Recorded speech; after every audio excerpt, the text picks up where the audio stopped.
You only need a quick glance at recent headlines to see that this quest for access, equity, and diversity is ongoing. Take, for example, the landmark Walmart v. Dukes case. Some view it as the most significant employment discrimination decision in more than a decade. The 5-4 ruling says that 1.5 million former and current female employees couldn't sue Walmart together as a class action because they couldn't connect the dots or show the glue that connected all of them to claims of discrimination by the same person.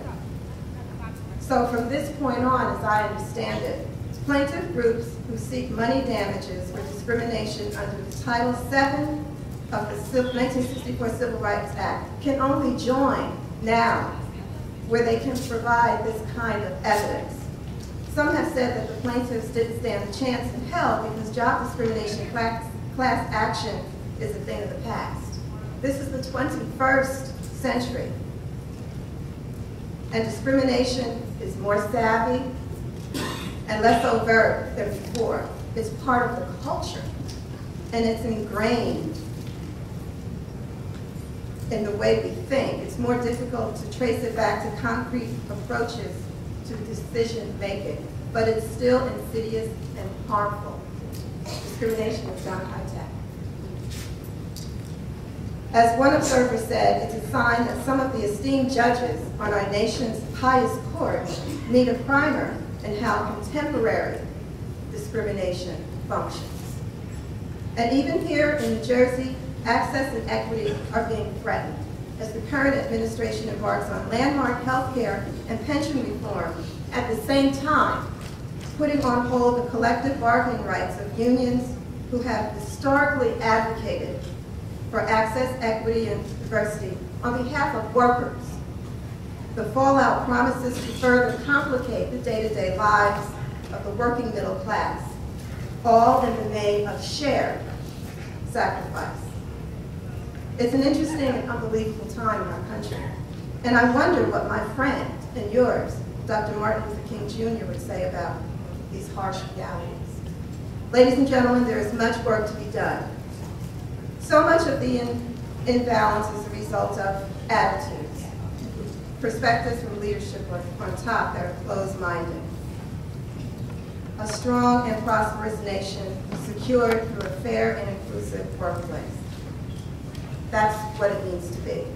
In my career, I've always been one of only a few persons of color, especially in a leadership capacity. Stressful? Yes. At times, very amusing. At my wedding, someone said, "You know a lot of white people." I was like, yeah, I do. And they're my friends. And then other occasions, I've been actually shocked by the absence of access, equity, and diversity. Case in point, actress superstar Halle Berry came to Princeton University. I called up and got permission to interview her. Big deal.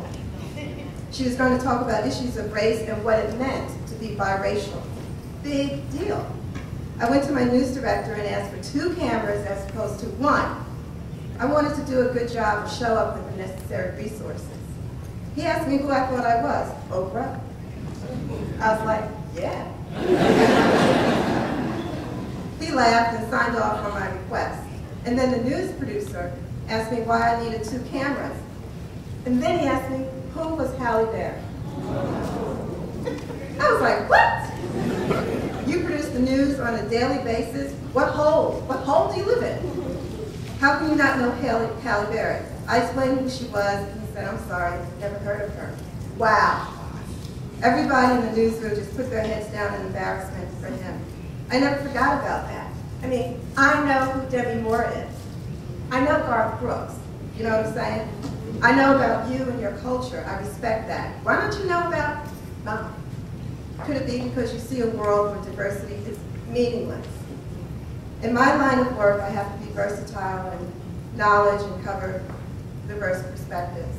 That was a scary moment because he was in a leadership position, part of the decision-making, news-gathering process for a daily newscast that covered one of the most diverse states in the country. And yet his awareness was narrow and short-sighted. That's dangerous. My 4 crew members, on the other hand, who were all white males, certainly knew of Halle Berry. They jockeyed for the assignment and were nearly catatonic throughout the entire shoot. And then there are those other occasions when you are pleasantly surprised when you're not the only one, when you're not the only one. You're not the only female in a room of men. You know, you're not the only man in a room full of women. Well, maybe not. But you get the picture. And when you see the other person, you give that knowing look like, yes. So glad to see you. But then it backfires, and you wish that you were once again the only one. That was my experience in the yoga class. Normally, I'm the only person of color. Gotcha. I'm coming. Get in. And this is good stuff. Occasionally, there's another black person who comes into the class. But this one day, a black male came in. That's a rarity. And in my head, I was like, this is great. The brothers are represented. You know, we spoke after the class, and you know, he was happy to see me. He left. The next class, he came back. But this time, he was wearing a whole counter of men's cologne. We're in a yoga class. You're in the gym. I was like, who is he kidding? The moisture sucked up all my contacts. I couldn't function. Every time she said inhale, exhale, I coughed. I'm tensed up. At the end of class, he said, how you doing? I said, okay, and quickly left. Then he came back another time. And in the downward dog position, you know, I noticed there was something hanging out of his mouth. I was like, oh my God, I thought it was a Slim Jim. But it was a chew stick. It was like, you know, it's like nature's toothbrush. You know, Jamaica, Nigeria, they do this thing. But the brother's he's got a chew stick in a yoga class. I was like, okay. And after class, you know, he was a little disappointed that I didn't say anything. I guess he wanted me to ask him about his chew stick, but I wasn't going to go there. Anyway, what I'm trying to say is that diversity has its place. I try to be light about it. And as you move through this conference, keep in mind the power you have individually and collectively to make a difference. And as a right of full disclosure, my network, New Jersey Public Television, as of tomorrow, June 30th, will cease to exist. 40 years of serving the public citizens of New Jersey with news, public affairs, documentaries that have aired nationally. I'm talking about local programming. About New Jersey neighborhoods and communities is done, deemed to be inexpensive, too expensive. The workforce, along with our relevance, has been called antiquated. So tomorrow's our last day. We're all laid off or forced to retire. But most troubling has not been the layoff, but the manner in which we have been disrespected and demoralized. This has been intense political maneuvering to create this outcome.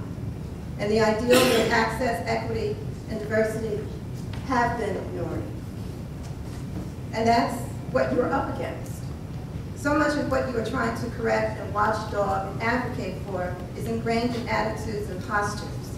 It's shielded by economics and politics, creating a stain that is hard to get out. So in closing, I'm going to leave you with this thought. You have to scrub hard, people. You got to use elbow grease and recommit to making a difference. Because a strong and prosperous nation is really, truly secured through a fair and inclusive workplace. I'm Linda Coles-Kauffman. Thank you for having me. And as I sign off, for now, go forth and kick some butt.